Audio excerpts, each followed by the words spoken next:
Hello everyone, RPSC senior teacher exam 2024 में science subject में chemistry से जुड़ा हमारा सवाल जो आपकी प्रैक्टिस के लिए है। पहले आप देखें, इसको सॉल्व करें और आंसर निकाल कर कमेंट में जवाब जरूर दें। तो शुरू करते हैं हमारा question. Match the quantum number in column first with the corresponding orbital in column second. Column first जिसके अंदर आपको दिए हुए क्वांटम नंबर और कॉलम सेकंड जिसमें दिए हुए आपको ऑर्बिटल। क्वांटम नंबर मतलब हम इसको कहते हैं क्वांटम संख्याएं और ऑर्बिटल को हम कहते हैं कक्षक।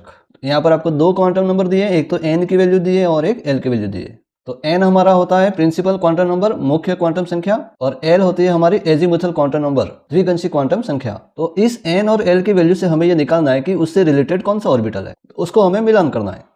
तो ध्यान से देखिएगा, यहाँ पर ये जो ऑर्बिटल होते हैं उनके आगे जो नंबर लिखे हैं, जैसे ये 4 है, 2 है, 3 है, 5 है, ये हमारे कौन से नंबर होते हैं? ये हमारे n के नंबर है ना। ये n के जो नंबर होते हैं वही नंबर हमारे इस ऑर्बिटल के आगे लिखे हुए हैं। यहाँ पर n की वैल्यू कोश के नंबर को बताती है, तो ये हमारा ऑर्बिटल कौन से कोश में होगा? दूसरे कोश में। कोश मतलब शेल।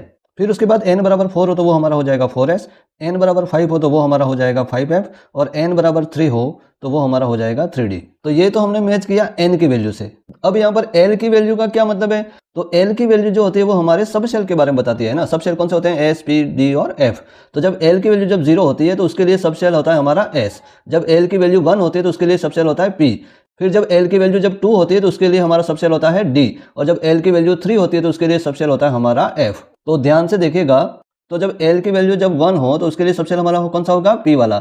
उसके बाद l बराबर जब 0 होता है तो 0 कौन से सबसेल के लिए होता है? s सबसेल के लिए। फिर जब l बराबर जब 3 होता है तो l बराबर 3 कौन से सबसेल के लिए होता है? f सबसेल के लिए।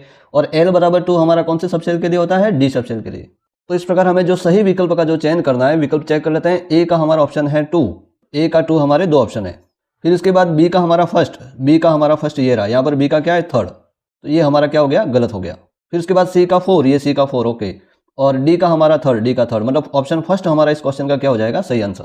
तो हम n और l की वैल्यू से उसके अंदर कौन से ऑर्बिटल होते हैं, कौन से कक्षक होते हैं, उसके नाम हम पता कर सकते हैं। ओके, तो ये क्वेश्चन था क्लास 11th के एटॉमिक स्ट्रक्चर परमाणु संरचना वाले चैप्टर से। इसी चैप्टर से रिलेटेड यदि आप दूसरे क्वेश्चन देखना चाहते हो तो आपके सामने जो प्ले लिस्ट ओपन हो रही है उसके ऊपर क्लिक करें और बाकी सारे क्वेश्चन आप देख सकते हो। ओके, धन्यवाद।